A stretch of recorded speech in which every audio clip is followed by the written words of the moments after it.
तर आज घाटकोपरमध्ये पहिल्यांदा दिवाळी पहाट आहे।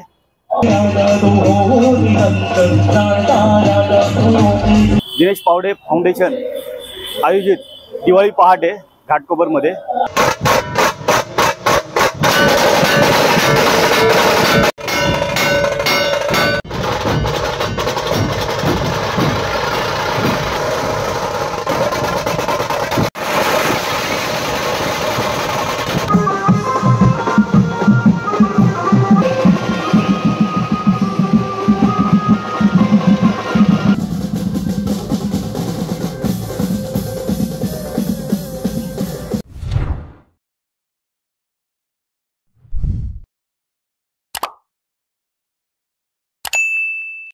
व्हिडिओ पूर्ण पहा आणि आवडल्यास नक्की सबस्क्राइब करा। धन्यवाद। नमस्कार मित्रांनो, स्वागत आहे तुमचं पुन्हा एकदा आपल्या गणेश आठवे मराठी ब्लॉग चॅनल मध्ये। तर आज दिनांक आहे 19 ऑक्टोबर आणि आज आपण आलोय घाटकोपरमध्ये। तर घाटकोपरमध्ये कुठं आलोय तर आपण आलोय घाटकोपरमध्ये छत्रपती शिवाजी महाराज चौक अमृतनगर येथे। तरी घाटकोपरमध्ये पहिल्यांदा दिवाळी पहाट आहे। तर सर्वप्रथम तुम्हाला सर्वांना दिवाळीच्या खूप खूप शुभेच्छा आणि सर्वांना ही दिवाळी सुखाची समृद्धीची आणि भरभराटीची जावो हीच गणरायाचरणी प्रार्थना। तर ही दिवाळी पहाट ठेवली आहे दिनेश पावडे फाउंडेशन आयोजित दिवाळी पहाट आहे घाटकोपरमध्ये। तर ह्या दिवाळी पहाटमध्ये तुम्हाला बघायला भेटणार आहे ढोल ताशा पथक असणार आहे, बँजो असणार आहे। परत इथे ना छत्रपती शिवाजी महाराज चौकात ज्या ठिकाणी जय जवान गोविंदा पथकाने 10 तर लावले होते पहिल्यांदा आणि माझी व्हिडिओ भरपूर व्हायरल झाली होती। त्याच ठिकाणी दिवाळी पहाट थोड्याच वेळात दिवाळी पहाटला सुरुवात होणार आहे। तर चला मग कुठलीही देर न करता आपण आजच्या व्हिडिओला सुरुवात करणार आहोत। दिवाळी सुरू करण्याच्या आधी बोला गणपती बाप्पा मोरया, मंगलमूर्ती मोरया।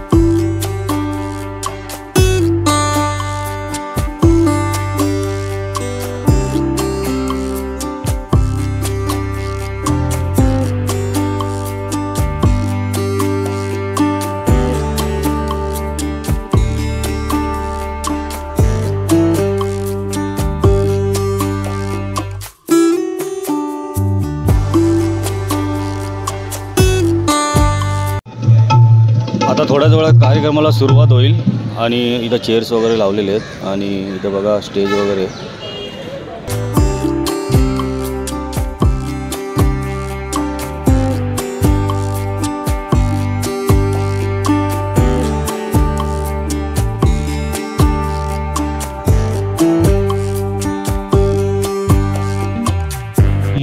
असं नसतं व्हायचंय।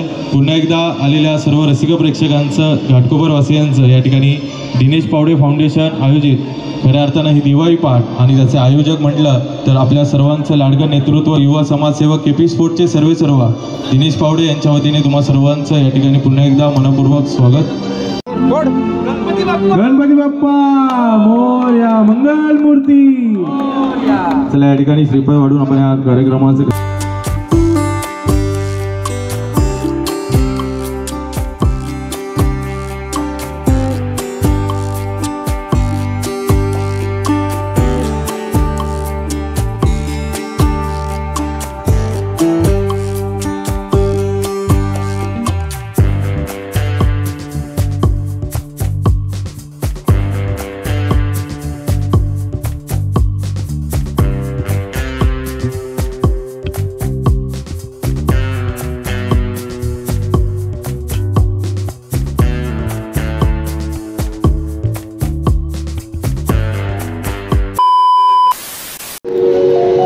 ह्या चाळ वस्तीत राहणाऱ्या, ह्या विभागात राहणाऱ्या प्रत्येक ह्या व्यक्तीचा, प्रत्येक माणसाचा, प्रत्येकाचा आपुलकीचा आणि आपलेपणाचा जो सोहळा आहे ना, तोच या सोहळ्याला आपण नाव देऊ। त्यामुळे आयुष्यात आपण कितीही काही केलं, कितीही उंची गाठली, आयुष्यात नेहमी उभं राहण्याचा जरी प्रयत्न केला तरी ही वेळ आहे बसून घेण्याची। त्यामुळे पाठी माझे जितके मित्र आहेत त्यांना सगळ्यांना विनंती आहे की कृपया आपण या ठिकाणी बसून घ्यायचं आहे की ज्यात आपल्याला संगीताचा भाव हा जाणवतो. म्हणून याच 7 सुरांसोबत ह्याच 7 स्वरांसोबत आम्ही संगीताचा एक सुरेल व सुरमयी नजराणा तुमच्या समक्ष सादर करणार. रंगदेवता आणि नाट्य देवतेला विनम्र अभिवादन करून शाहीर रमेश हडपी कलामंच सहर्ष सादर करीत आहोत गंध स्वरांचे.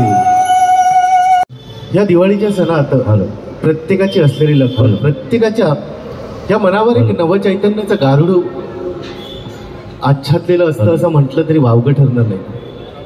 कारण अंधारातून प्रकाशाकडे नेणारा आपला हा सण, ज्या सणामध्येच इतकं नवचैतन्य आहे, इतकं तारुण्य आहे, त्या प्रत्येक सणातल्या प्रत्येक दिवसामागे एक नवचैतन्य ह्या प्रत्येकावर नक्कीच पडत असतं. आणि मग त्या सूर्याच्या असलेल्या त्या किरणांनी, ती सूर्याची किरणं जेव्हा तुमच्या अंगावर पडत असतात ना, त्या अंगावर न पडता खऱ्या अर्थाने त्या आपल्या हृदयाच्या स्पंदनावर पडत असतात.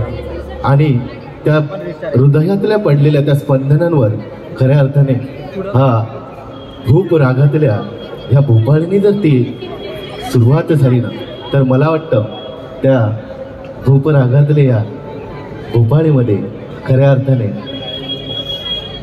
त्या मलयगिरीचा असलेला तो स्वर प्रत्येकाच्या कानावर तसा जरूर घालतो. आणि येणारा आमचा हा गायक अशा प्रकारे गातो. या पहाटेमध्ये पूर्वीची असलेली गावची पहाट किती निसर्गरम्य असायची. त्या पहाटेमध्ये खऱ्या अर्थाने दान पावलं करत येणारा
सार्वजनिक दशावतार मंडळ ज्याच्या माध्यमातून या ठिकाणी कित्येक वर्ष मालवणी संस्कृती, जी कोकणची संस्कृती जी जपली जाते, त्या दशावतार या नाटकांची या ठिकाणी मांदियाळी काही दिवसात आपल्याला अनुभवायला मिळणार आहे. येत्या 25 ऑक्टोबर आणि 26 ऑक्टोबरला गोमाई गणेश तसंच जय जय रवळनाथ या ट्रिक सीन सोबतच ह्या नाट्य प्रयोगाचा आनंद आपण घेण्याकरता सज्ज व्हायचा आहे. दिवाळीचा हा काळ मात्र ह्या लोकसंस्कृतीचा असाच आनंद या गाण्याच्या माध्यमातून शाहीर रमेश अर्पी कला मंचाच्या माध्यमातून आणि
चला मित्रांनो, फायनली आपला मित्र आपल्याला भेटलेला आहे, नरेश आणि सूरज आहे. सूरज आणि नरेश आपल्यासोबत आहे आणि ते आपल्यासोबत होते आज दिवसभर. त्यांना विचारा कसं वाटलं आजचा कार्यक्रम. अरे खूपच मजा आली आणि एवढ्या दीपोत्सवमध्ये सकाळपासून 7 वाजल्यापासून आम्ही इकडे आलेलो आहे. शूट करायला खूप मजा आली आणि गणेश बरोबर तर अजून खूप मजा आली. आले आपलं काय बोलतो सूरज? पहिल्यांदा घाटकोपरमध्ये पहिल्यांदा आले नाही, त्यांनी खूप मिस केलेले. मजा आली त्यांच्यावर वगैरे. ये ना, तू पण ये ना भाई. काय बोलतो भाई? आपला पावडे आग्रहाचं आमंत्रण दिलेलं, काय बोलतो बाकी? तेजस गोपाळे, काय बोलशील? 2 शब्द बोल, काय बोलतील या कार्यक्रमाबद्दल, काय बोलशील? काय सांग? आता खरं तर दिनेश पावडे युवा समाजसेवक आपल्या विभागातले, त्यांनी म्हणजे घाटकोपरमध्ये असे सण, दिवाळी पहाट झालं, परत गुढीपाडव्याची शोभायात्रा झाली, असे सण हे कधी घाटकोपरमध्ये असे सण घाटकोपरमध्ये कधी साजरा झालेले होते. ते नवीन विचारांचे, त्यांना नवीन बदल आणायचा आहे, त्याच्यामुळे त्यांनी नवीन विचारातून त्यांच्या वेगवेगळ्या संकल्पना आहेत. जसं दिवाळी पहाटचा जो सण आहे तो त्यांनी आता इथं आयोजित केला होता आणि त्याच्यामध्ये म्हणजे लहान थोरांपासून, म्हणजे लहान वयोगटातली लोक असतील, मुलं असतील, परत युवक युवती असतील, परत सगळे जे वयस्कर मंडळी आहे, सगळ्यांनी इथं भरभरून प्रतिसाद दिला आणि आनंद लुटला होता या कार्यक्रमाचा. मस्त मजा आली, पण खरंच खूप मजा आली. आणि प्रथम वर्ष होतं, काय छोट्या मोठ्या गोष्टी मागे राहिल्या असेल, कमी पडल्या असेल, त्याचा तुम्ही आम्हाला एक फीडबॅक दिला आपल्या सर्वांना. मग आपण त्याच्याबरोबर बसून बोलून त्याच्यामध्ये जी कमतरता भासली त्याच्यात आपण भर पाडून पुढच्या वर्षी आणखी जोमाने जल्लोषात करू. मस्त. आणि खरंच पहिल्यांदा खूप मजा आली. आणि खरंच दिनेश पावडे फाउंडेशनकडून खरंच आभार त्यांना की त्यांनी ही ज्या लोकांनी इतकी मेहनत केली आणि हा कार्यक्रम ठेवला, खरंच त्यांना पण धन्यवाद. तुम्ही पण पुढच्या वर्षी जल्लोषामध्ये इकडे या आणि आपला अमृतनगर सर्कल जवळ घाटकोपर येते. चला, आजचा आपण हा इथेच ब्लॉग एंड करतो. व्हिडिओ आवडला असेल तर व्हिडिओला नक्की लाईक करा, चॅनलला सबस्क्राईब करा. पुन्हा भेटा एका नवीन व्हिडिओमध्ये. तोपर्यंत bye bye, take care. Ganpati Bappa Morya. जय शिवराय. अरे भाई, रायडर आहे तो. तुम्हाला गाडीवर बसत नाही ना? रायडर आहे, नरे रायडर आहे. Bye bye, take care. थंडी लागली. तुम्हाला पुन्हा एकदा दिवाळीच्या खूप खूप शुभेच्छा सर्वांना. हार्दिक शुभेच्छा. घेऊन ये. चला बोला गणपती बाप्पा मोरया. मंगल मूर्ती. मोरया.